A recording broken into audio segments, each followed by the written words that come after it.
अस्सलाम वालेकुम दोस्तों, उम्मीद करता हूँ आप सब साथ खैरियत से होंगे। मेरा नाम असद है और आज की इस वीडियो में मैं आपको बहुत मज़े की और बहुत ख़तरनाक चीज़ें भी बताने वाला हूँ।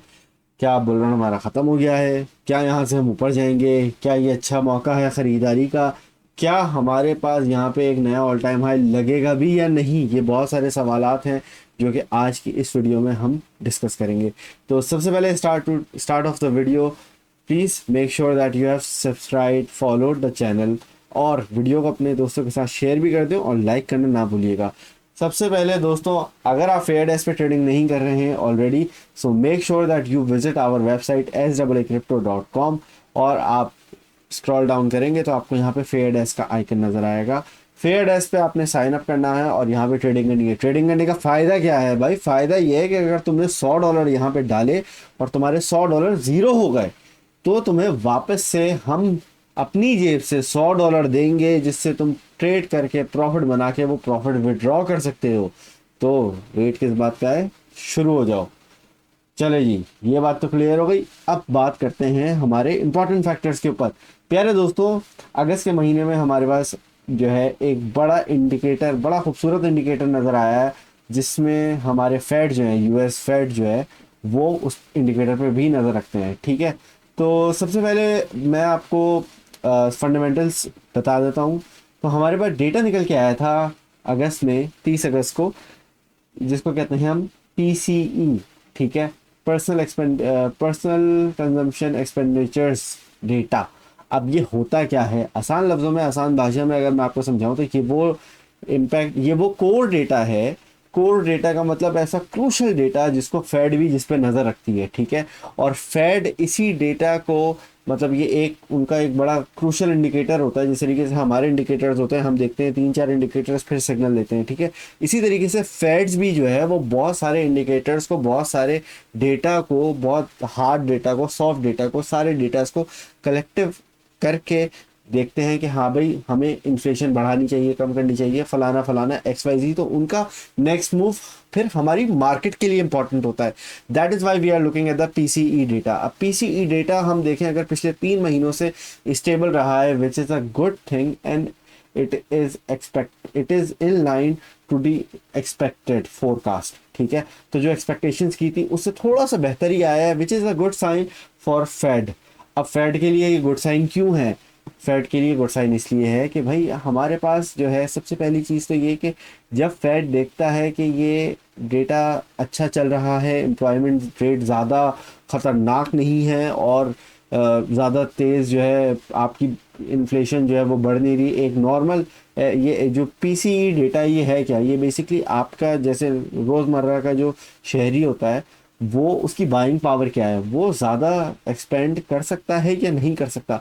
Basically that is what this data is use to show. ठीक है, इससे हमें, इस डेटा से हमें ये चीज़ पता चलती है कि आम शहरी की बाइंग पावर क्या है। ठीक है, अब होता क्या है भाई, इससे होता ये है, हमारे पास 2-3 चीज़ें ये हैं कि सबसे पहले तो हमारे पास जो है रेट कट। मैंने क्या बताया आपको, बड़े आसान लफ्ज़ों में समझाया कि फेड देखता है कि भाई ये जो इस तरह के डेटा निकल के आते हैं, इससे हम आगे जो इन्फ्लेशन रेट है उसको कम करना है, गिराना है, क्या करना है, या और मज़ीद बढ़ाना है।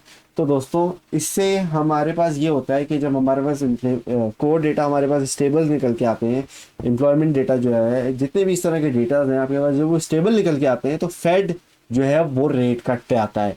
अब रेट कट जो है वो डायरेक्टली मार्केट्स को इम्पैक्ट करती है। आप S&P 500 ट्रेड करते हैं, गोल्ड करते हैं, आप क्रिप्टो करते हैं, it doesn't matter, it always affects all the markets globally. ठीक है, अब उसका इम्पैक्ट क्यों होता है मैं आपको बताता हूँ। अभी जो एक्सपर्ट्स हैं, जितना भी आपका टोटल मार्केट के अंदर डेटा है, वो एक्सपेक्ट कर रहे हैं कि हमारे पास जो 17 और 18 तारीख को जो मीटिंग होनी है, ठीक है, फेड्स की, उसमें हमारे पास जो है रेट कट का पता चलेगा। तो 69% of the experts believe that there is going to be a rate cut of around 25 BPS। ठीक है, 25 BPS का हमारे पास रेट कट होगा, ये 69% ऑफ द एक्सपर्ट्स बिलीव। अब इस साल के अंदर एक्सपेक्टेड है कि 2 रेट कट्स हमारे पास होंगे एटलीस्ट। क्यों? 69% हमारे पास रेट कट्स पॉसिबिलिटी है सितंबर के महीने के अंदर। आज है 3 सितंबर, और फिर हमारे पास जो है नवंबर में हमारे पास जो है फिर दोबारा प्रोबेबिलिटी है कि हमारे पास अप्रॉक्सीमेटली आप देख सकते हैं कि 50 बीपीएस का जो है वो आपको रेट कट देखने को मिल सकता है। वेयर एज हम अगर मज़ीद दिसंबर में जाएं तो एक्सपर्ट्स ये बिलीव करते हैं, 96.7% of experts believe that there is going to be a rate cut of around 100 BPS. ठीक है, अगर करंट से अगर हम देखें तो which is going to send all the markets in high rally, all the markets are going to go in shock and they are gonna go up। ठीक है, दिस इज अ ग्लोबल, अच्छा ये ऐसा इंडिकेटर है जो कि आपको global markets का एक इंडिकेशन देता है। ठीक है, तो इसलिए तमाम जितने भी ट्रेडर्स होते हैं, गोल्ड के ट्रेडर्स होते हैं, फॉरेक्स के ट्रेडर्स होते हैं, इट डजेंट मैटर, या आप क्रिप्टो के ट्रेडर हो। अब होता क्या है in the history what's happened, मैंने भी चार्ट वैसे दिखाया भी था कि जब जब रेट कट्स होते हैं तो उसको एक चीज़ ख़तरनाक चीज़ है, वो है रिसेशन। रिसेशन फॉलो करती है। हमने कोविड के टाइम पे देखा, हमारे पास थोड़ा सा रिसेशन देखने को ज़रूर मिला जब कोविड ने स्ट्राइक किया था हमें। ठीक है, इसके साथ साथ हम अगर हिस्ट्री उठा के देखें तो जब जब रेट कट्स हुए हैं, अब रेट कट्स भी ख़तरनाक होते हैं भाई, क्यों? क्योंकि रिसेशन फॉलो करता है। अब रिसेशन क्यों फॉलो करता है? रिसेशन इसलिए फॉलो करता है क्योंकि हमारे पास जो है एक आउट ऑफ बैलेंस सारी चीज़ें हो जाती हैं, और जब तक एडजस्टमेंट नहीं होती है तब तक रिसेशन कायम रहता है। अब लास्ट टाइम जब इस तरीके से हुआ था तो हमारा, आपको पता है 2007 का सारा डेटा पड़ा हुआ है, S&P 500 का भी डेटा पड़ा हुआ है। मैं वो भी अभी आपको टेक्निकली दिखा देता हूँ कि क्या मेरा कहने का मकसद है। लेकिन 2007 में अगर हम देखें, 2006 और 7 में हम देखें तो यहाँ पे हमारे पास S&P 500 ने काफ़ी ज़्यादा पंप लिया था, और ये तभी का वक्त है जब हमारे पास जो है अच्छी खासी इन्फ्लेशन भी बढ़ी थी। ठीक है, हमारे पास, लेकिन जैसे ही हमारे पास रेट कट्स होना शुरू हुए वैसे ही हमारे पास जो है 2007 में अच्छा खासा S&P 500 ने पंप लिया। ठीक है, अब ये टेक्निकल्स पे कैसे बैठता है मैं आपको अभी समझाता हूँ, just bear with me a moment. अब यहाँ पे एक खतरे की घंटी ये लटक रही है कि जैसे ही हमारे पास रेट कट्स होंगे वैसे ही हमारे पास जो है रिसेशन भी फॉलो करेगा उसको। तो ये दो चीज़ें, एक फॉरन आपको पॉजिटिव भी दिखा रहा है और फिर अगेन नेगेटिव भी दिखा रहा है। अब नेगेटिव को कॉम्बैट करने के लिए हमारे पास एक और चार्ट है जो हम देखते हैं, इसको कहते हैं हम साहम रूल। ठीक है, अब जो साहम है उन्होंने खुद आके कहा है कि इस बार जब जब ये देख रहे हैं आप, जो इंडिकेशन है ये जब जब ऊपर जाती है, ठीक है, तो आपको हमेशा जो है वो रिसेशन देखने को मिलता है। लेकिन इस बार सामने आके खुद पर्सनली बोला है कि भाई मैं बिलीव नहीं है कि इस बार ये साम जो रूल है ये अप्लाई करेगा रिसेशन के ऊपर। तो क्या आप इस चीज़ को मानते हैं कि भाई साम जब खुद आके कह रहा है कि भाई ये इन्फ्लेशन इम्पैक्ट करेगा नहीं करेगा? कमेंट सेक्शन में मुझे बताएं कि आपको लगता है कि ये रूल जो है इनवैलिड हो गया है, नहीं हुआ है तो क्यों नहीं हुआ है, और अगर हुआ है तो क्यों हुआ है। ठीक है, अब ज़रा हम बात करते हैं आपके टेक्निकल्स के ऊपर। मैंने कहा 2007 अगर हम देखें तो हमारे पास बड़ा ही एक ख़तरनाक हमें चीज़ देखने को मिली, वो ये कि S&P 500 को अगर हम देखें 2014 और 2007 का जो चार्ट है वो बड़ा ही ख़तरनाक है और बहुत ही सिमिलर भी है। उसका एक रीज़न ये है, मैं आपको ज़रा यहाँ जूम आउट करके दिखाता हूँ। अब यहाँ पे देखें, जब 2007 में हमारे पास यहाँ पे मार्केट्स ने पंप करना शुरू किया था S&P 500 की, यहाँ आप देख सकते हैं कि 2006 के एंड से 2007 तक आप यहाँ पे देखें अच्छा खासा S&P 500 पंप किया है। ठीक है, और सितंबर के महीने के अंदर ही आप देख सकते हैं कि अच्छा खासा S&P 500 ने पंप भी लिया है। But right after the rate cuts started happening we saw a crash of a good healthy correction. यहाँ पे अच्छी खासी हमें हेल्दी करेक्शन देखने को मिली, अनटिल जब तक हमारे इंडिकेटर्स रीसेट नहीं हो गए थे, जब तक हमारी मार्केट जो है वो रीसेट नहीं हो गई थी दोबारा से। अब हम दोबारा अगर यही सिमिलर पैटर्न अगर हम देखें तो 2024 के अंदर भी आप देखोगे, और 2024 से पहले 2023 के एंड से, जिस तरीके से 2006 के एंड से हमारे पास हुआ, इसी तरीके से 2023 के एंड से S&P 500 ने पंपिंग स्टार्ट की है। और आप देख सकते हैं कि यहाँ पर एक टॉप लग चुका है ऑलरेडी और एक टॉप अभी लगने वाला है। 2007 में भी हमारे पास यही हुआ था।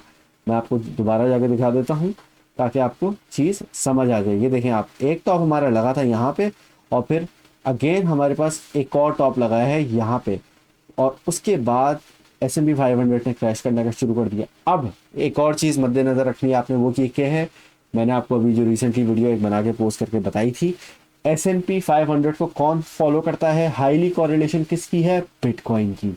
जी, तो अगर ये हम एक अच्छा खासा डिक्लाइन देख रहे हैं, ठीक है, अगर आपको ये एक इतना गंदा जो है डिक्लाइन देखने को मिल सकता है यहाँ पे S&P 500 के अंदर, जो कि अराउंड 60% है, ठीक है, तो आपको क्या लगता है कि BTC के अंदर हमें यहाँ पे will BTC follow this crash as well, जो कि ये 58% का हमें क्रैश मिल रहा है S&P 500 को लास्ट रिसेशन के अंदर। और अगर इस बार दोबारा रिसेशन आता है तो क्या मतलब कि हमारा BTC दोबारा इसको अगर यहाँ से फॉलो करता है डाउनवर्ड्स, तो वहाँ पे हमारे पास क्या दोबारा एक बॉटम लगेगा, और अगर लगेगा तो फिर कितना बुरा हमारे पास लग सकता है। हमारा जो सेकंड टॉप था वो थोड़ा ही ऊपर था, तो लेट्स से हमारा यहाँ नया ऑल टाइम हाई लगता है, और फिर यहाँ से हम दोबारा नीचे जाते हैं तकरीबन, यहाँ से हम जा सकते हैं 58%, ठीक है, तो 58% यहाँ से अगर हम देखें तो that is around the level of 2367 dollars, ठीक है, this is the reason that we are looking at, but it is a highly speculative market. मैं कोई आपका फाइनेंशियल एडवाइज़र नहीं हूँ, ये मैं कुछ इंपॉर्टेंट चीज़ें आपको हैं जो आगाही कर रहा हूँ, जिससे आप खुद अपनी रिसर्च कर सकें और एक अपना डिसीजन बना सकें, ठीक है। अब सहम ने साम रूल जो है, जो रिसेशन को फॉलो करता है, अभी जितना भी हम कोर डेटा निकल के आ रहा है, मुझे लगता है, अब ये मेरी एक पर्सनल ऑब्जर्वेशन है, but I personally think for bitcoin that we are going to see another all time high, but again I can be wrong here. मैं कोई मेरे पास कोई क्रिस्टल बॉल नहीं है, but I personally believe that we will see somewhat of a parabolic move until we hit a good level around, at least around, I believe कि ये 90,000 से अराउंड $120,000 तक का ये एक रीजन हो सकता है, जिसके अंदर हमें BTC को देखने को मिले in the next in the future, in the coming future, ठीक है। अगर आप करंट प्राइस से अगर हम बात करें तो अराउंड ये एक अच्छा खासा 100% मूव हमें देखने को मिल सकता है, but again if the recession follows what happens to bitcoin. अब यहाँ पे बहुत सारी चीज़ें ऐसी हैं जो कि पहले बिटकॉइन के साथ नहीं हुई हैं, और बिटकॉइन एक नया एसेट क्लास है, ठीक है, इसको हम ना गोल्ड से कंपेयर कर सकते हैं, ना इसको हम S&P 500 से कंपेयर कर सकते हैं, क्योंकि in the previous recessions bitcoin has never been there. 2008 में बिटकॉइन नहीं था, तो how will bitcoin react is dependent on a lot of new factors, जिसमें हमारे पास इंडस्ट्री के बड़े बड़े खिलाड़ी बैठे हुए हैं, बैंक्स बैठे हुए हैं, इसके अंदर हमारे पास इंस्टीट्यूशंस बैठे हुए हैं, इसके अंदर हमारे पास बहुत सारे ब्लैक रॉक जैसे बड़े बड़े fund manager, hedge fund management के ये जितने भी फर्म्स हैं, ये सब बैठे हुए हैं। तो ये किस तरीके से बिटकॉइन को यूटिलाइज करेंगे, ये काफ़ी ज़्यादा रोल प्ले करेगा कि BTC रिसेशन को फॉलो करता है और नीचे गिरता है, या फिर ये रिसेशन के लिए एक सेफ हेवन बनता है, क्योंकि ये एक वर्ल्ड क्लास एसेट है। तो मुझे लगता है कि हो सकता है हमारे पास फिर भी एक मौका है, एक चांस है कि bitcoin will still continue to rally upward. अब आपको इस वीडियो से क्या लगा, आप मुझे कमेंट सेक्शन में बताइएगा, ज़रूर अपनी राय दिएगा, और अपने दोस्तों के साथ ये वीडियो लाजमी शेयर करिएगा, क्योंकि इसके अंदर मैंने बहुत सारी क्रूशल चीज़ें मैंने आपको बता दी हैं।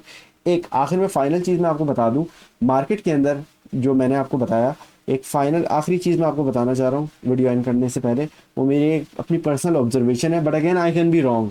वो ये है कि जब जब BTC ने सिमिलर स्ट्रक्चर्स दिखाए हैं, और जब जब इस तरीके से हमारे पास लास्ट टाइम भी हमें देखने को जब मिला था 2021 के अंदर, अगर हम देखें रिसेशन का डेटा अगर हम उठा के देखते हैं, तो जब हमारे पास ये देख रहे हैं आपके लास्ट टाइम इस तरीके से हुआ था, तो वहाँ पे BTC ने डिप ज़रूर ली थी, और डिप के बाद आप देखते हैं कि हमारे पास एक बुल रैली शुरू हो गई थी।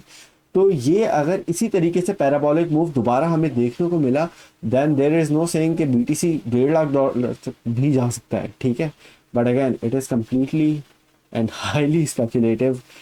आपने अगर कुछ भी बाइंग करनी है, कोई भी सेलिंग करनी है, तो make sure that you do it on your own research.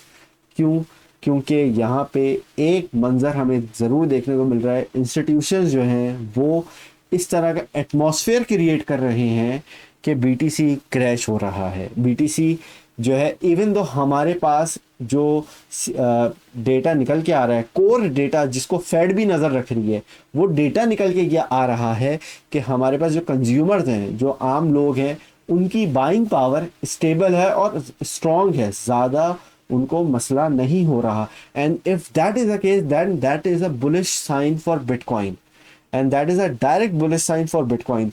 तो इनडायरेक्ट चीज़ें भी इम्पैक्ट कर सकती हैं, डायरेक्ट चीज़ें भी इम्पैक्ट कर सकती हैं, and every fundamental is crucial at its own level. ठीक है, तो ये मेरी एक पर्सनल ऑब्जर्वेशन है कि हमारे पास जितने भी इंस्टीट्यूशंस हैं, जितने भी मार्केट मेकर्स हैं, वो इसको, जितने भी हमारा स्मार्ट मनी बैठा हुआ है, वो सब अभी इस तरीके से रिटेल को फंसाना चाहते हैं, ताकि जब पैराबोलिक मूव आए वहाँ पे जाके रिटेल इन्वेस्टर फंसे, ना कि यहाँ पे रिटेल इन्वेस्टर जो है वो बाइंग कर सके चीप के अंदर।